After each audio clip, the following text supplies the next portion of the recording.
पगड़ी जिसे पंजाब में पग कहा जाता है। पंजाब की ये पग जहां पंजाब के शुरफा का इम्तियाजी निशान और इज्जत व वकार की अलामत समझी जाती है, वहां पग पंजाबी सकाफत का एक अहम जुज्व है। जेहलम में इसी सकाफत को परवान चढ़ाने के लिए कबूतर परवरी जैसे खेल में शिगिर्दी इख्तियार करने से पहले मारूफ कबूतरबाज राजा इफ्तिखार काका के सर पर पगड़ी सजाई गई।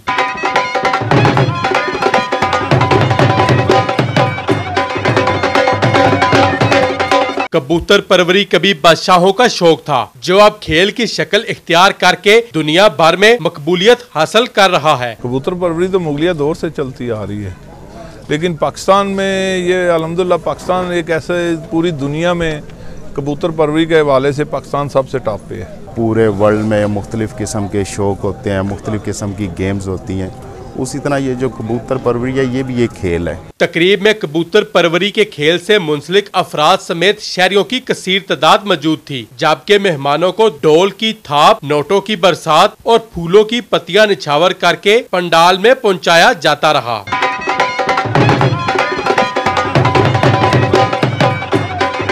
Mirza Kafeel Baig Kaifi, voice of Jhelum.